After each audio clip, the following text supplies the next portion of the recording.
And we're back. The Shizow. Mr. Showtime. El Sancho. The Shizow.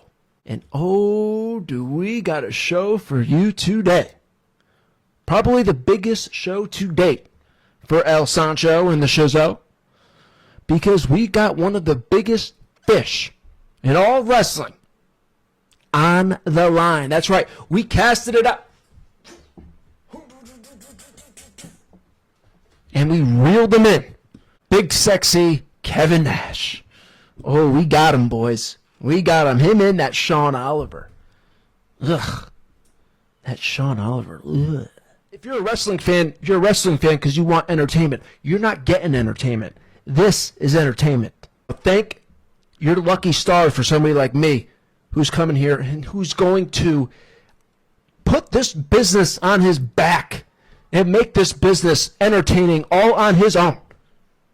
I'm all on my own. I'm going to reach down and pull this business up out of the muck and the mire. All on my own.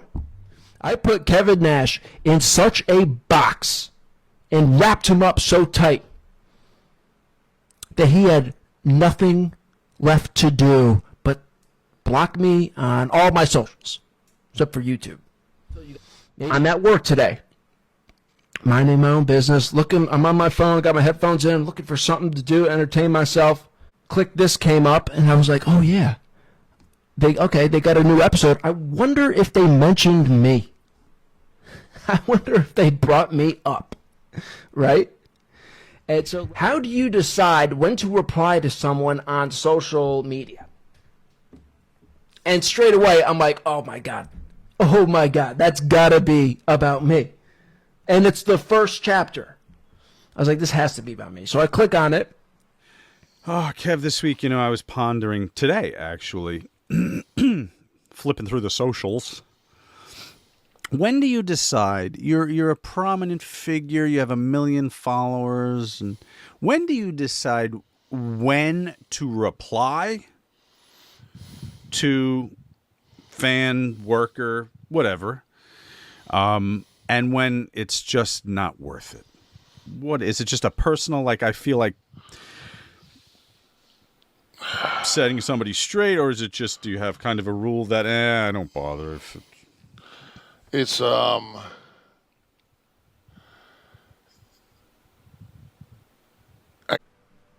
at him. Look at this look. Dude, you got him. When they're making a face like this, look at this face. You got him when they're making this face right here. Got him. Got him. Are you fucking serious? That was so good. I was listening to this again on my headphones, so I didn't see his facial reaction. Look at him. 3, 4, 5. I guess it comes down to how long it takes me to dump that morning deuce. 5 seconds. That's where the business goes. With his head high in the air. I pick up my phone, I look at my emails, I look at thinking about God knows what. First, because I'm old school. He can't be thinking anything because he had nothing.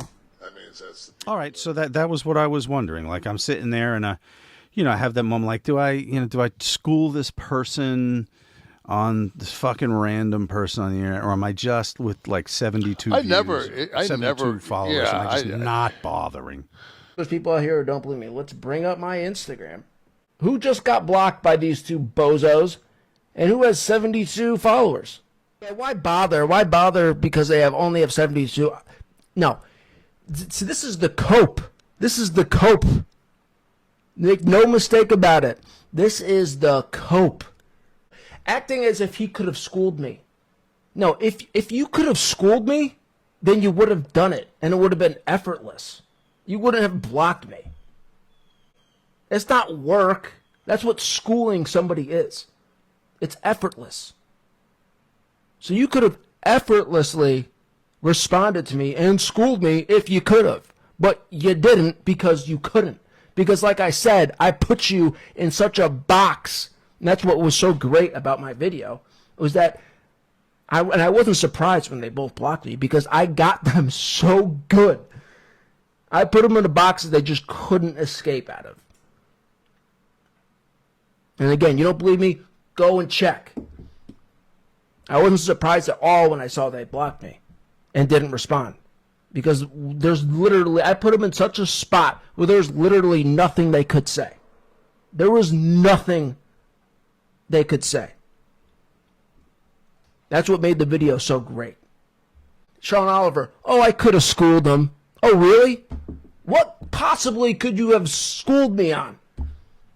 Were you going to educate me on Steppen Fetcher? Which, by the way, I found out who that was.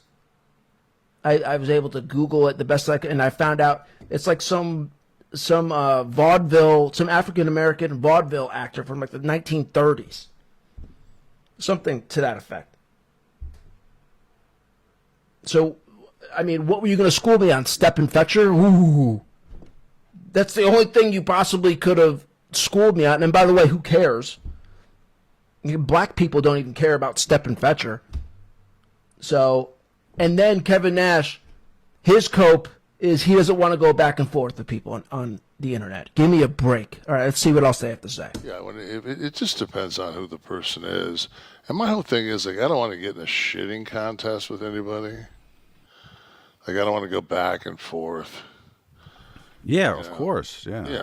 And then Kevin Nash is saying that he doesn't want to go back and forth with people when that's all he does. And anybody who follows Kevin Nash, you know this. You know Kevin Nash is always going back and forth with people. Like I said, he's one of the fun people on Instagram and wrestling to follow for that reason. He'll engage with you. He'll go back and forth. But now he's trying to sit here, and his cope is he doesn't want to get back. He doesn't want to get in the weeds with people on the internet.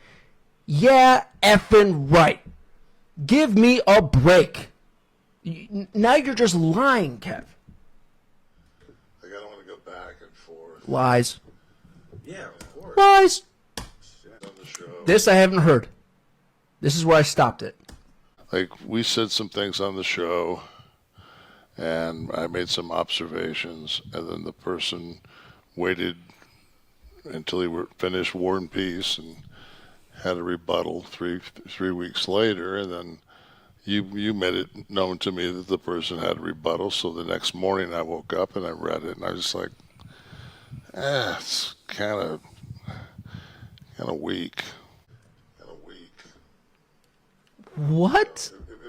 If you throw me a softball, it's like impossible for me not to just, out of habit, just knock the dog fuck out of it. It's like impossible for me not to just, out of habit, just. Well, then hit it. If it's a softball, fucking hit a home run. Knock the dog fuck out of it.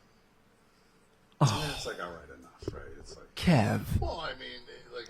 You have no problem. Don't sit here and act like you have a problem going back and forth with people now on Twitter or on Instagram. This is what you do. Give me a break. I don't think I'm quick enough to be able to wittily or intelligently See, I have lay somebody out. One of my buddies, we've made it. Well, you've had okay. Well, that you've had days and days and days now to do it, and you're talking about it on your show. Where's the rebuttal now? You know, like, why go through the effort of bringing it up on your show, having it be the very first chapter of your 1.5 hour show, and you still don't rebuttal? I'll tell you why you have nothing to say. Because you have nothing to say. You can't lay me out. You can't school me. I got you. I got you so good. Just admit it. But when it comes to the morning deuce, I use the one that's for the 2 back bedrooms because it has an ocean view. So I love shoulder. Is this his way of getting back at me? Saying, maybe this is his way of getting back at me, which is pretty funny. Sitting here telling us how he starts off his morning taking a shit with an ocean view. All right, I mean, that's not bad. That's pretty good. See the water break. My intent was simply just to give these guys the biggest trip in the world. And go at them in a way that they never dreamed even possible. That was it. It's entertainment. I did it. Because I don't hate Kevin Nash. I don't have a problem with Kevin Nash. I don't know Kevin Nash. He never did me wrong. He never did anything. Right? Just admit that you took an L. A big, fat L. And move on. Don't try to, like, here's the thing. It's like you guys just dug yourself a bigger hole with me. I really didn't have a problem with Kevin Nash. But then when you come on, or Sean Oliver, but then when you come on and you act like you could have schooled me. But, oh, he only has 72 followers. And, by the way, so what? I'm just getting started here. I'm 3 months in. And somebody said this on my, on my YouTube. Well, you're nobody. I said, okay. I'd rather be a nobody than a phony and a panderer. Which is true. You know, just because you don't have as many followers as these people doesn't make them better than you. I'd rather be a nobody than be a phony and a panderer. So I don't know where I stand right now on Kevin and Sean. Like I said, I never really had a problem with them. But then for them to go and do this,